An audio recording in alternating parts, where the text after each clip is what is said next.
Welcome to our virtual summer seminar. I'm Travis McLaughlin, and I'm excited to be with you today to talk about one of my favorite age groups. That's 3, 4, 5, and 6-year-olds in kindergarten. So today, I hope that whether or not you are a veteran or if you're a brand new administrator, you're able to glean from some of these keys that we can have to make our kindergarten successful. I have been in kindergarten for 20 years. I taught K-5 for 11 and a half years, and I've been the kindergarten director here at Pensacola Christian Academy since then. I love this age group. They soak up everything that we teach them, and they enjoy what they're learning. There is never a dull moment. So today we're going to talk about how we can make this exciting age group exciting not only to your public view, but also to your teachers and faculty who will be working for you in teaching this age group. Kindergarten is a feeder program. It helps build your school. Whether you have 26 students or over 1,000, it starts with a foundation. So let's discuss some keys in getting this program started or enhancing the program that you already have established. One of the first parts and the first key that we can have is conveying a reputation of academic excellence from a biblical foundation. This sets us apart from other schools. We have the responsibility and the privilege to be able to teach these children about Christ. We're able to go into their homes. What a mission field we have with this age group. They're going to take what we teach them in the classroom and they're going to sing these songs and share these verses with their families. So it's exciting to have a curriculum that is well established and able to be used in the classroom and into the homes of these students. How do we get this going? Well, first, we need to have the curriculum that is able to enhance the lessons and provide the ability for your faculty to do what they do best. That is teach. They need to feel empowered.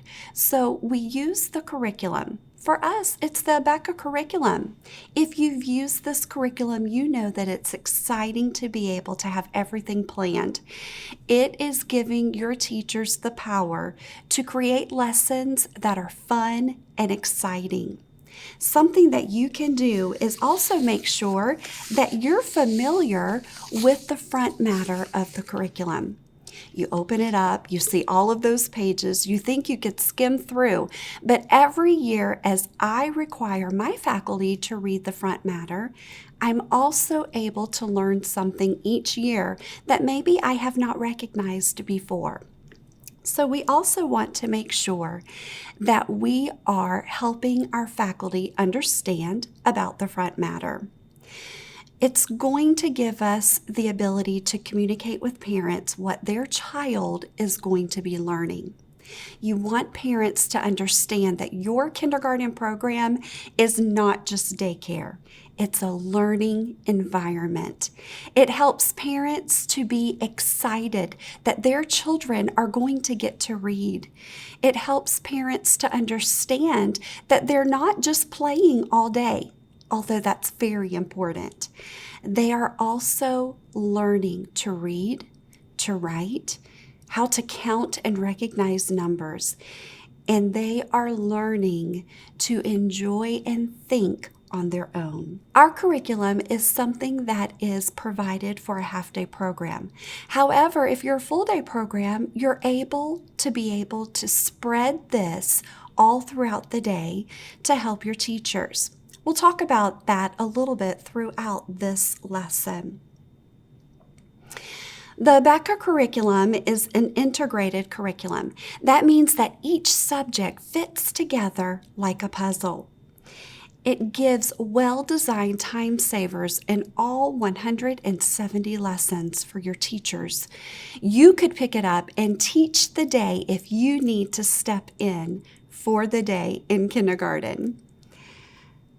Instead of planning all the time of what they need to do, the teachers are able to use these lessons and make learning come alive. So we have the curriculum. What else do we need to do? We need to make sure that our staff are ready to go. That's our faculty. They need to be able to have all the materials needed in their classroom. Here at Pensacola Christian Academy, we have a classroom inventory. It gives everything the teachers need. And if a teacher changes classrooms or they leave us to go on somewhere else where the Lord is going to use them, then the inventory stays in their classroom. They're able to check it in the fall and at the end of the school year. And they can tell what items need to be replaced or what they have lost, and they also are able to use these items over and over again.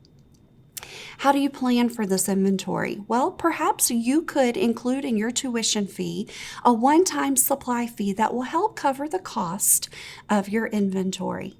And then have your teachers take care of it. Have the students take care of the flashcards and things that they may use in the classroom. And keep your teachers accountable for what the Lord has given them in this classroom inventory. Another way that you can help your teachers feel empowered is by conducting meetings for them. Now, they have a lot to do. They're very busy, and so are you. So make this a once-a-month departmental meeting. Go over things they're going to be doing in the curriculum for the next few weeks, and then give them just glimpses of things that they can work on.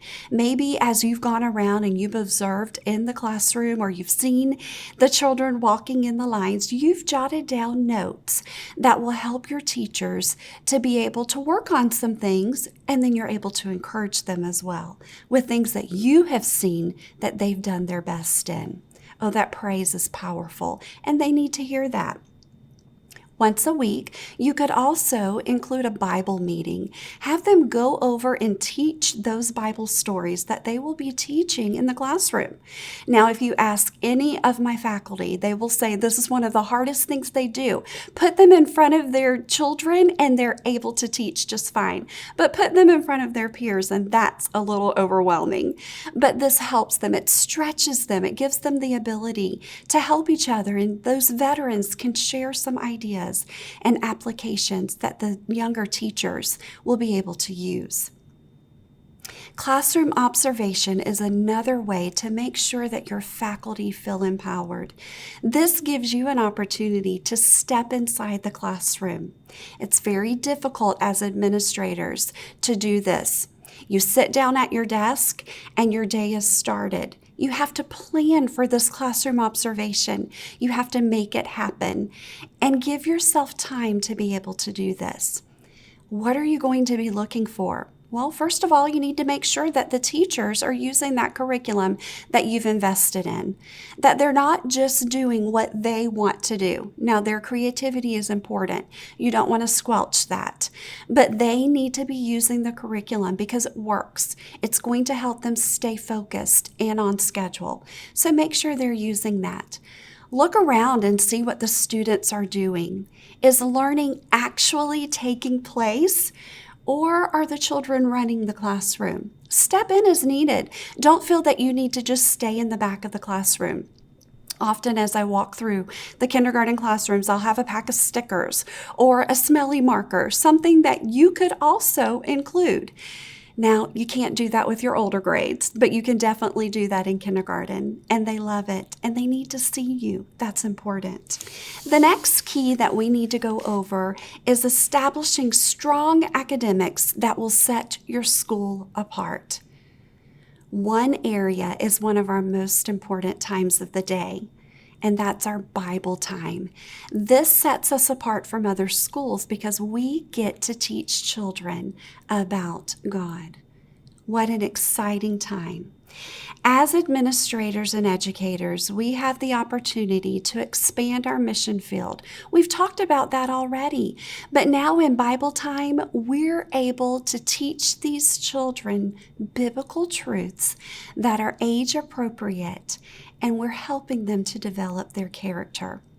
Let's step inside and see as Mrs. Stewart, one of our K-5 teachers, is going to share part of her Bible time. See how the children are actively learning about God's Word. Welcome. We're so glad that you could join us today. And I have a little friend that's going to help us get started. Here we come to show you more of our kindergarten fun. Class, stand. Nice job. Will you help me sing my favorite Bible song? Begin. God has blotted it out. I'm happy and glad and free. God has blotted it out. I turn to Isaiah and see. Chapter 44, 22 and 3.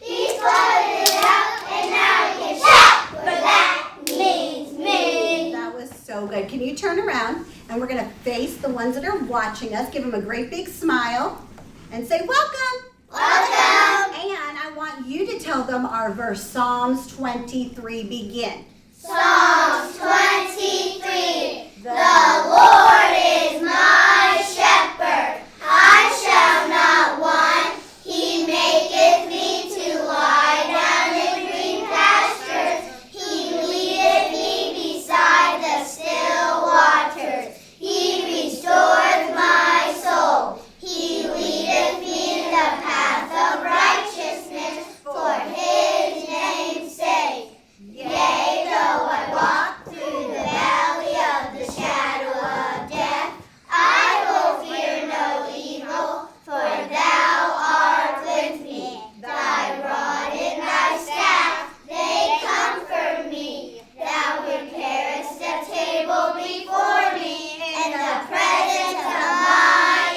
enemies. Thou anointest my head with oil, my cup runneth over. Surely goodness and mercy shall follow me all the days of my life, and I will dwell in the house of the Lord forever. Psalms 23. That was wonderful. Turn and face me. In Bible time, we're teaching these children the verses that they can share with others. As you see, these students are holding the larger Bible alphabet flashcards. Those mini ones that can go home in their book bags are something that they can use.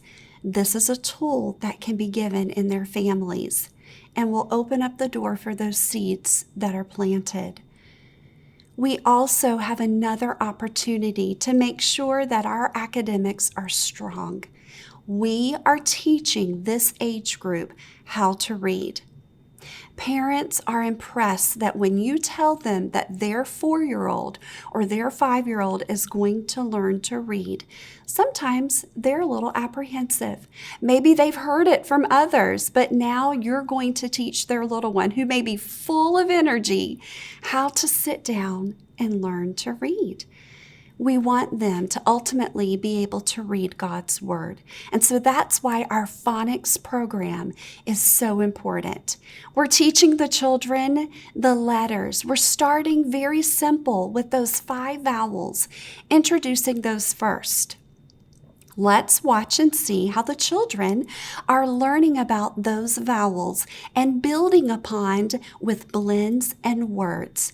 Mrs. Stewart's class is going to show us just how fun phonics time can be.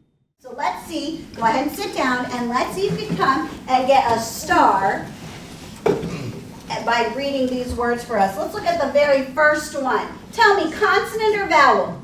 Consonant.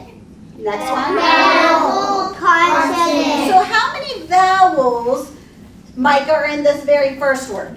1. 1. Which is the vowel, Joey, that is in this word?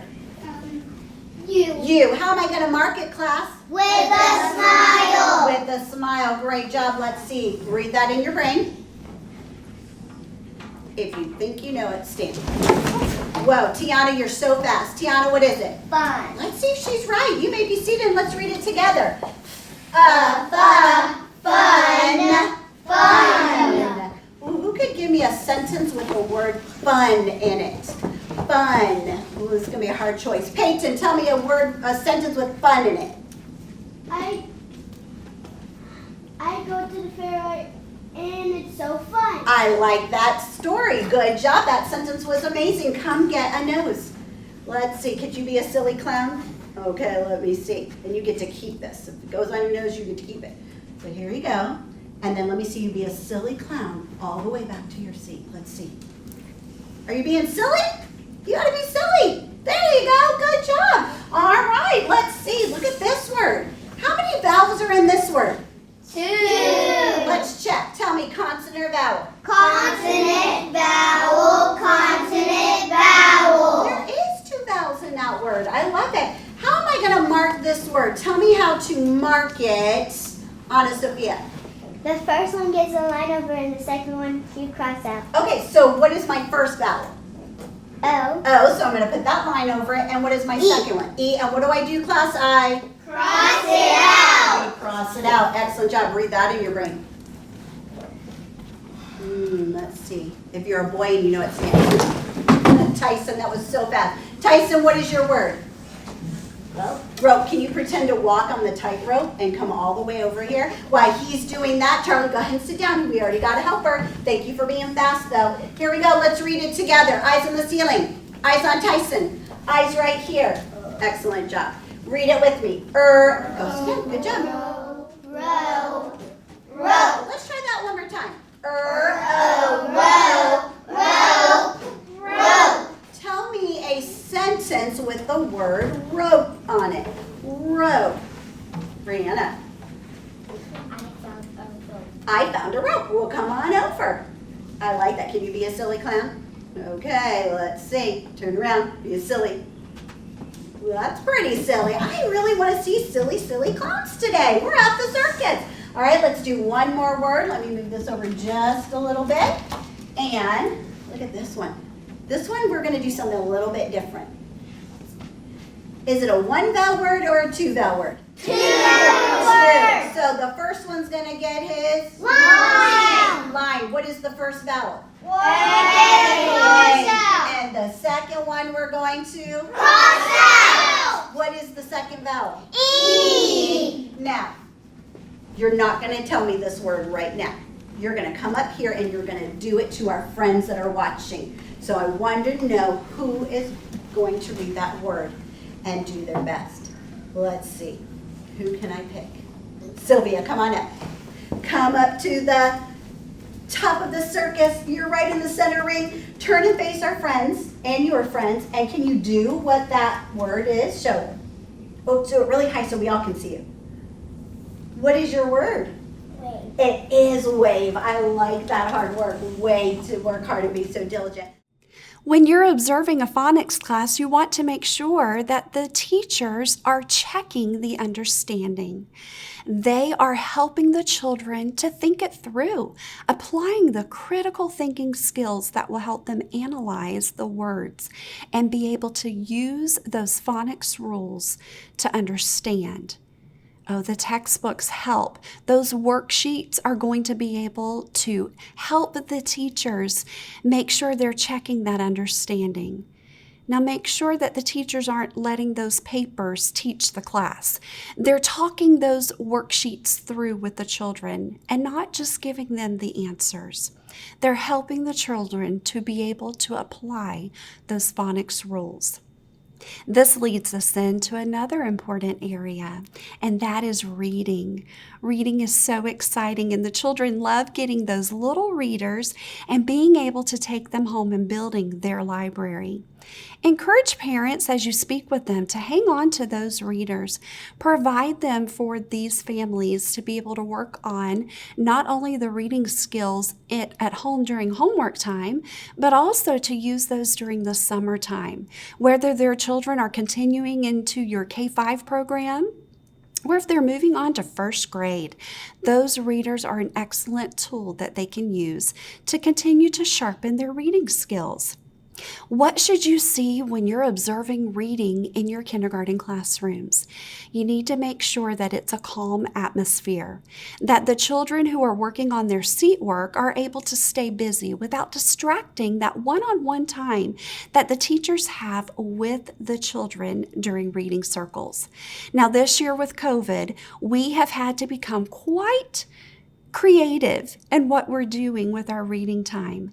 Maybe you've had to spread those reading circles apart and you've had a special place for the children to sit. That shouldn't take away or distract from that reading circle time. With reading, you want to make sure that the teachers are asking comprehension questions and that they are also going over those sentences together. Are they motivating? Are they encouraging the children? Can you tell that they are being active? Are they standing? Are they sitting? Are they moving about that reading area to make sure that the children are paying attention? Those are things that you can watch for. Check for accuracy, for smoothness, and for comprehension as the children are reading. Now in K4, they're sounding out a lot. They are going over those words and they are doing those activities in their readers with their teacher. And then in K5, they are continuing to build upon what they have learned. They're using those phonics tools. Watch for the different groups. Can you tell your group 1, your group 2, and your group 3? The front matter of the curriculum will also explain how to help the students be in the proper group that's going to help them achieve the potential they can do.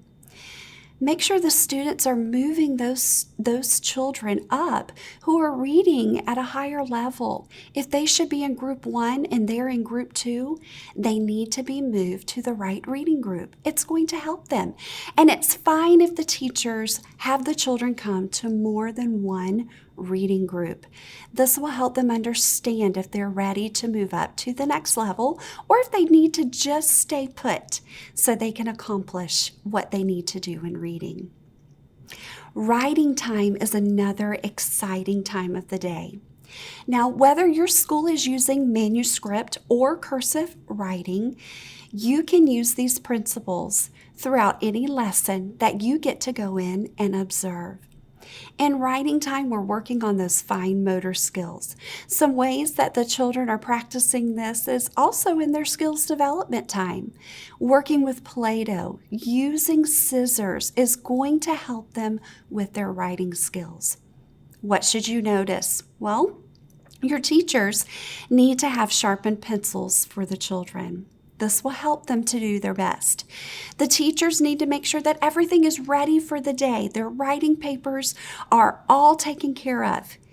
We like to have everything collated. That means that teachers are not ripping pages out of books. They have the unbound pages. And at the beginning of the school year, they're able to have all the papers for their lessons collated by lesson number. Then when it's time for the children to have these pages, they can be in their desk or at the table, and the teachers do not need to waste time passing things out.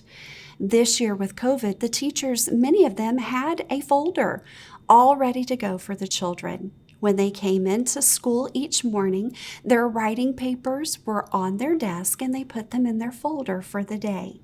Or they put them inside their desk without a folder. They just knew what they needed to take out when the teacher says prepare for writing. In writing time, we want to make sure that the teacher is using the board, that the children can see wherever the teacher is demonstrating the work, that the teachers are using those digital teaching aids. Have you looked at those? Those formation flashcards that come alive with a digital teaching aid allow the students to be able to see exactly what the teacher is using. If she is not using a digital teaching aid, she needs to use those flashcards and then making her examples very large for the children to be able to see. Practice needs to be done. Are the children coming up to the board in a designated area where they can work? This helps the students to be able to write and the teacher to be able to see if they're getting those formations.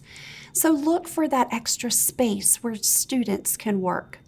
Are they having fun? Are they being motivated? This is a time that children can get frustrated. Writing time is a time that builds upon their writing skills, and it comes with practice. So we want to encourage them at all times to do their best. That's what we should see when our teachers are teaching writing. Now, you as an administrator may have to talk to parents about writing time, especially in K-5 when we begin grading after the first 6 weeks.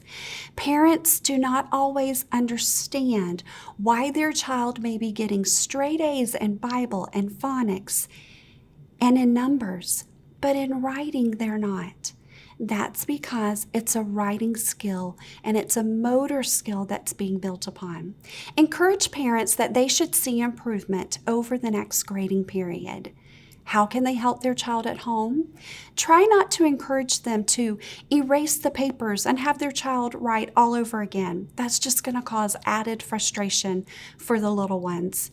Encourage them just to simply let their child play with Play-Doh, or allow their child to use that bubble wrap that you find for wrapping packages and to pinch those little bubble pops where they can use these 2 fingers to pinch and strengthen their motor skills. It's very hard. Have you tried it? But it strengthens it. And when they get that pop sound, they're very excited about it. Using scissors, that increases their ability. So encourage parents to allow the children to roll their Play-Doh into a long piece and then cut it with their scissors. That's going to strengthen those motor skills. Those are things they can do in writing time, and those are ways that parents can help the children at home, just in areas of play. We see here some samples of writing.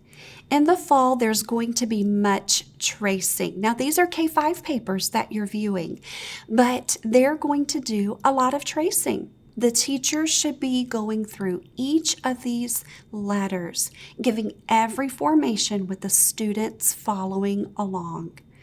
Then you can see that in the spring, they're going to move on to more tracing, but developing those writing skills and writing sentences. They need to finish their papers. Make sure that teachers are checking that the students finish, that they're working along with them. There's more independence that comes with this, but the teachers still need to make sure that the children are following along with them as they talk through those letter formations. Numbers. Numbers is one of my favorite areas to observe. It is so fun to see your teachers use their creativity along with the Abeka curriculum to be able to make this time exciting. In numbers, this is a great time for the children to get a lot of those wiggles out by counting in various ways. Let's watch as Mrs. Stewart shows how her students are counting. Hands on your head, on your shoulders, on your nose, behind your back, by your side.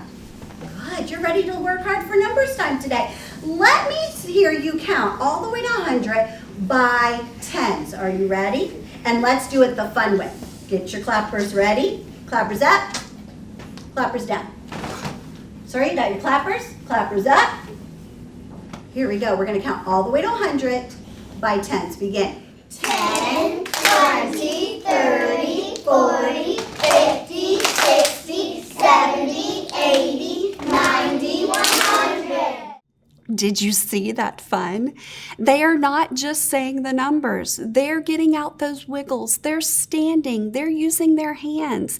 But they're also comprehending what they're doing. In numbers time, when we observe, we also want to make sure that the children are having many opportunities to learn. There are many activities going on. Now, for your new teachers, I would encourage you to give them the goal of having one opportunity at a time. Maybe they have some children coming up to the board. Maybe they're just using felt pieces or objects that the children can count. They can simply count their crayons and be able to learn from that. And then they can build on adding another concept.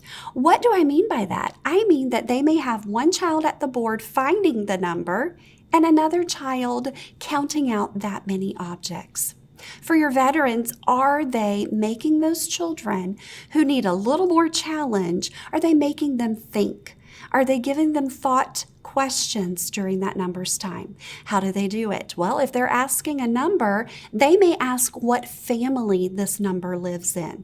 The teen family, the ones family, the 50s family. Or if they're asking for a combination, they may ask for the twin combination. So 2 plus 2 equals 4 is a double. But if they're doing 2 plus 1, then they can ask for the twin of 1 plus 2. That challenges that child. Well, what are they doing for those who may be below average? Are they having that child simply trace the number? Are they having that child come up and help them with the pointer as they're counting through the numbers chart? This helps their little eyes follow what's on the chart, and it helps them to learn. That's an exciting part of numbers time. And then, of course, we want to see how the children are learning and how it's fun. So let's watch as Mrs. Stewart has a little bit of competition in her classroom. Tell me the answer when the card goes down. 5. It's Tiana. Tiana, come on up. In K-5, we do have the teacher's grade. Here in the state of Florida, K-5 is a required year of school. So this helps parents to take us very serious when we're talking to them about the learning environment. Maybe you have a discipline situation in kindergarten, a child who may just not be quite ready for kindergarten. We want to make sure that we can express to parents that we're protecting that learning environment. Details are given in the curriculum of exactly when and how to grade. We want to encourage the children to do their best. In K4, we have different marked papers that help the parents stay informed. We also want to make sure that the teachers are doing those oral evaluations. This helps our K4 teachers know if the children are learning those letters and those important concepts. So this helps them as they talk and communicate with parents. Key number 3, we need to provide a well-rounded program that makes students enjoy the learning experience. So not only are you going to teach children how to read and write and count, but a well-rounded program is going to have those extras. And the curriculum includes that music time, art time, social time. It's all important. So let's talk about some of these areas. Skills development. This is an opportunity for children to work on those fine motor skills and those large motor skills. You can see here that our Think and Learn for K-5, it's able to help the children to think beyond what they're already knowing. We're building upon that. They're also able to use some toys and manipulatives to be able to figure things out on their own. These children have figured out how to put and connect these manipulatives together. That works on those motor skills. Language development, being able to learn how to say these words and how to think more about a butterfly, how to think more about insects. It all comes alive during that language development time. They're also working on their cutting skills, listening skills. They're learning how to be creative, and this is something that is so exciting with this age group. So as you're observing these times in the classroom, watch and make sure that the teachers are not just doing those art projects for the children, and that they're not just expecting those art projects to look just like theirs, but they're talking through, they're being patient with those who need a little extra help, and then they're displaying this work. Encourage that. In music time, the children are learning so many songs. And then their creativity comes as they do motions with the teachers. They enjoy this. They love to sing, and what an excellent way for them to do it. Social and personal skills are also developed as they learn how to grow up with Amber Lamb and Button Bear. K4 has enjoyed this. They're learning more about character building stories that help them to develop these character building habits in their own lives. With character development visuals and health and safety visuals, they're learning about personal hygiene. They're learning how to take care of themselves. Haven't we done that a lot this year with hand sanitizer and washing our hands? We had to teach the little ones all about that and why it was important. Art, music, and science is so important. We are able to help these children to go with what they've learned in phonics and be able to read in their science time. We're able to teach them different poems. Poetry comes alive for them, and students become comfortable and confident as they are able to perform these poems in front of their peers. Let's listen as Mrs. Stewart's class enjoys a poem about a little friend. All right, class, stand. And will you turn and face our friends, and let's get out our box. And what lives inside of our box, Charlie? A what?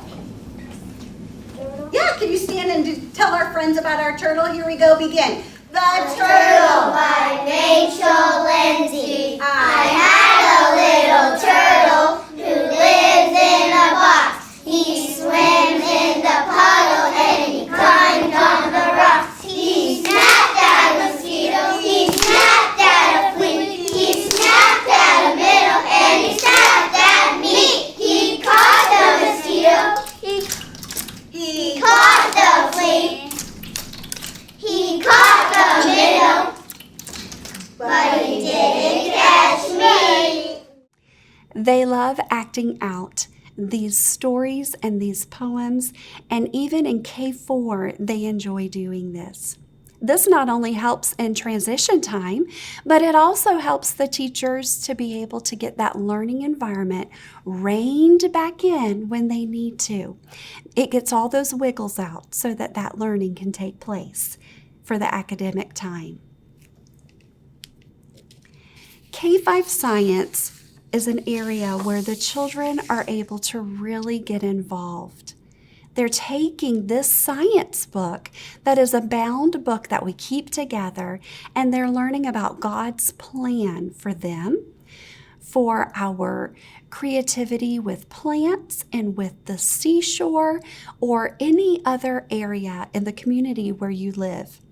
Now, here in Florida, we get to enjoy the beach, but maybe you live in an area where the children can bring things from outside, such as fall leaves, or they're able to bring in seedlings that are different plants that they're able to see near your home. This makes science come alive in the classroom. They are also learning to read so much, and including the biblical truths that they're being able to find. Here in science, they're taking that phonics and they're learning to read out of their science book. Let's listen as Tyson reads his science lesson today in class. So everybody look at page 19 and follow along with Tyson as he reads about what we're learning in science right now. Real loud, Tyson. I want to go out and play. What will I put on? I look at the weather. I look at the weather. So what does Damari want to do? She wants to go where? Out to play. Out to play. What kind of weather do you think it is outside? Rain. I think it might be rain. Can we go play in the rain? No. No, we're not ducks, are we? It's so exciting to see how they're able to do this.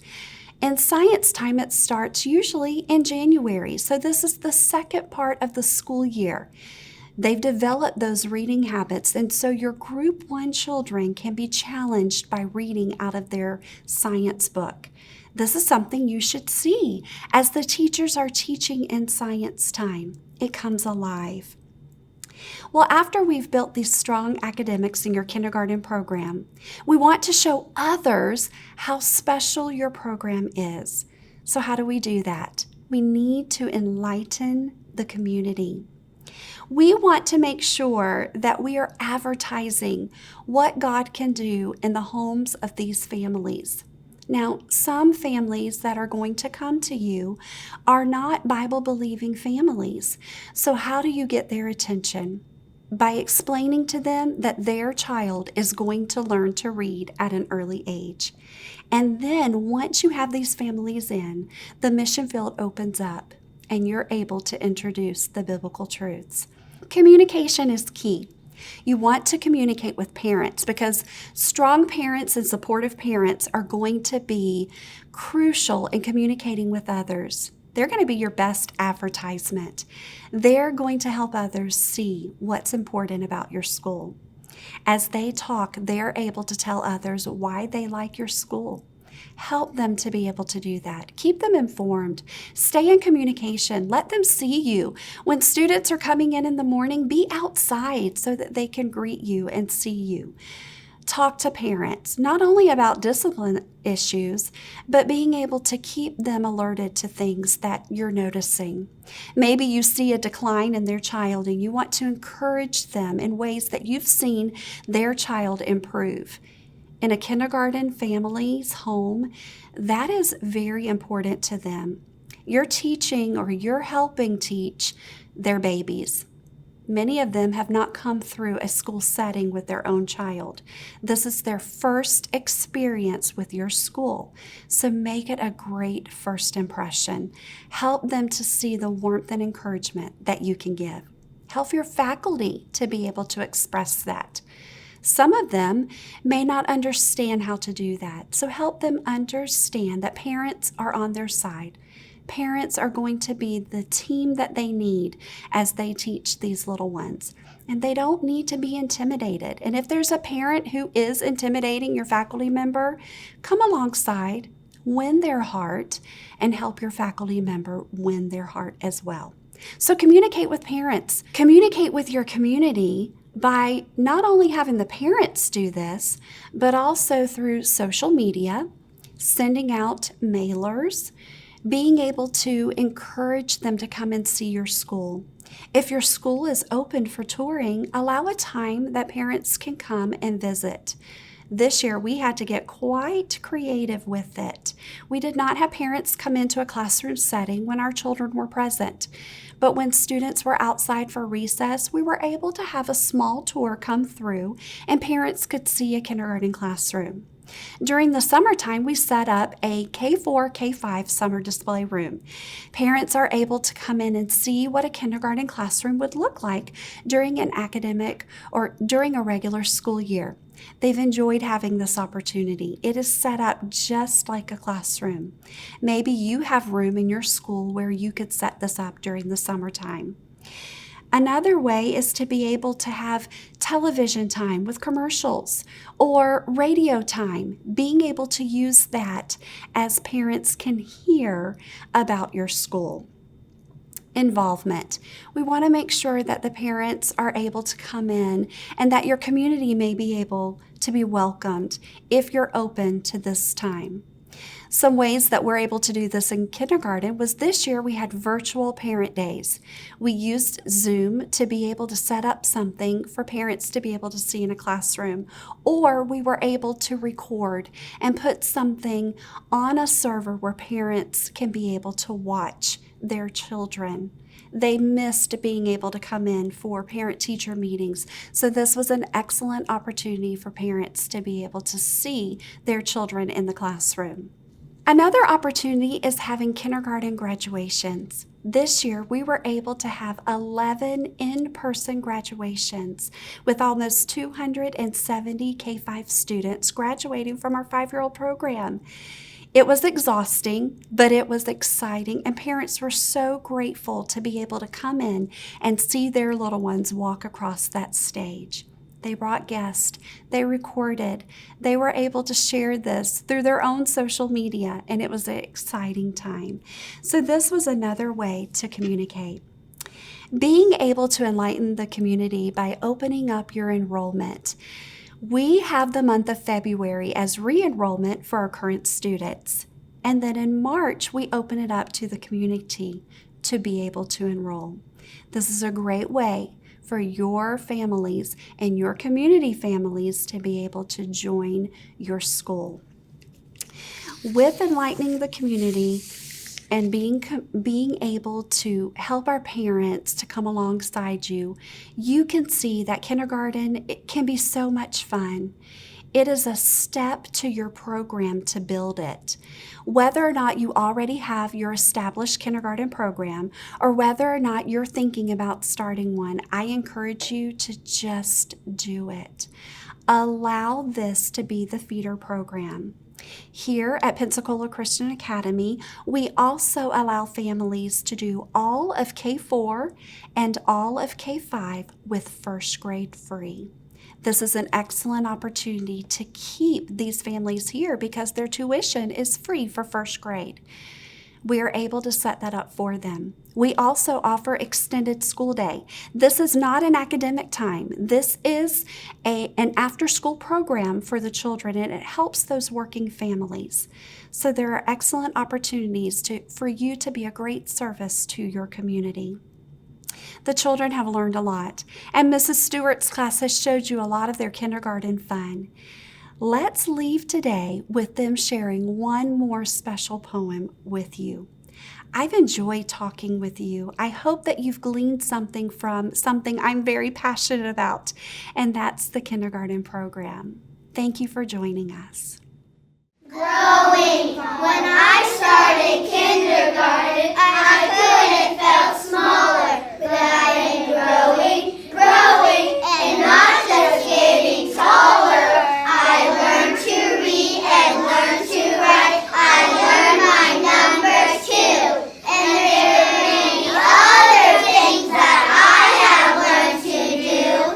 Kindergarten's over now, but I am not afraid, because I know I'm ready to enter the first grade! Wow, I am so proud of you, and say thank you for watching us. Thank you for watching us! Have a great day. Have a great day! Great job. You may be seated. I love your hard work, boys and girls.